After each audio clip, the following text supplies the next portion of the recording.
Hello content creators, my name is Afzal and in this video I'm going to show you how to create a blurred background in Photoshop. Stay tuned.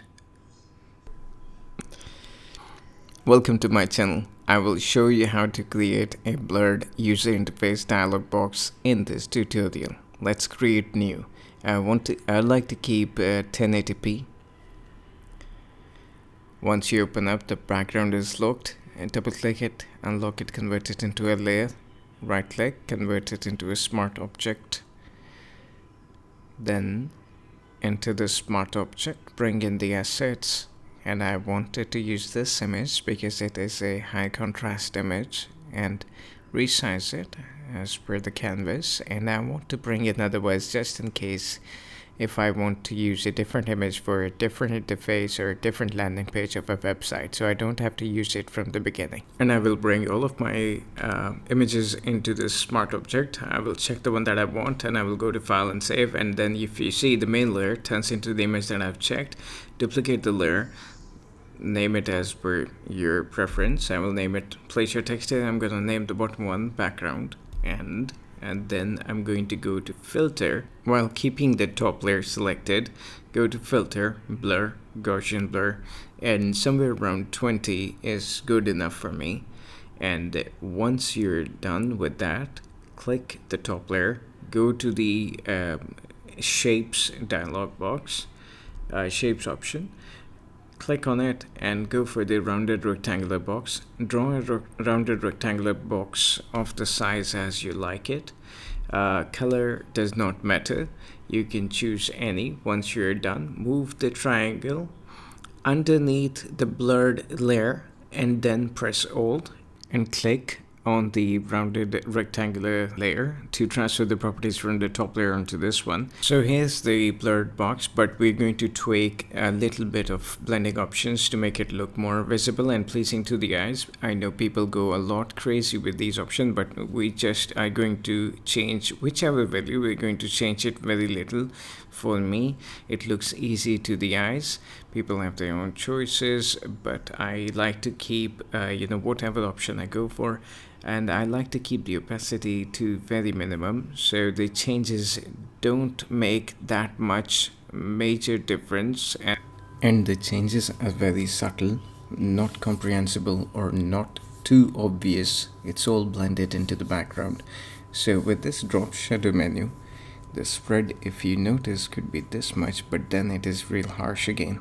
So try to keep everything to a bare minimum for easy blending into the background. And final one will be the color overlay. You also have to be very careful with this one, don't go overboard. And as you see, and I'm gonna keep the opacity at 24. It's good. So once and before I press OK, I just wanted to let you know you can choose any color, but you can see it, but I would like to keep it white. Now comes the text part. You can add the text as you like. I do want to apologize that I have a low spec computer and it gets slow at times. I soon hope to upgrade my computer, and I will highly appreciate your support with helping me reaching my goal of getting a newer PC and making more videos without getting stuck, staying more frequent, getting less frustrated over the period of time. So let's get back to the video. Go to the text tool, click it on the blurred dialog box, duplicate them, triplicate them, and change them to an angle, color them differently, keep the top one a little bigger so it looks like main heading, and the one underneath them could be smaller size as per the requirement. You could change it different color, sizes, fonts, designs. Now comes the part of shapes. You can go to the shape dialog box on the side. People draw all kinds of shapes like squares, circles around the dialog box. I like to keep another line underneath the headings and subheadings. It makes them look neat. So you can do the same thing with the other one as well. Press and hold Alt and Shift. It will make another copy. It will bring it down at the same angle and same dimension without tilting it sideways and backways. Furthermore, what you can do is you can select all of them and group them all together in a folder for easy use, and that will help you later. And also, once you go into that group, you can select all of them, and then you can move this blurred dialog box onto any area of the page. I'm going to show you right now. Let me just select all of them. I'm really sorry, my computer is acting up on me.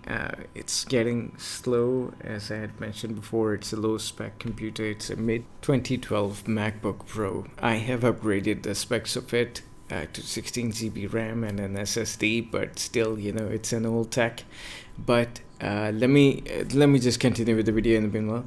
As you saw, I could move this dialog box onto any area of the page by selecting all of the layers, and now I also wanted to show you that I could change the background by going back into the smart object, uncheck the layer that I had, the image that I had, and checking the new one, go to File, Save, and go back to the original layer. As you can see now in the original layer that the background has changed without affecting anything else, and this is how you make different backgrounds of different landing pages in case you have a requirement. So thank you very much for watching. If you enjoyed the content, please subscribe to my channel, hit that like button, share my video, that will help my channel to grow, and I'll see you in the next one. Take care.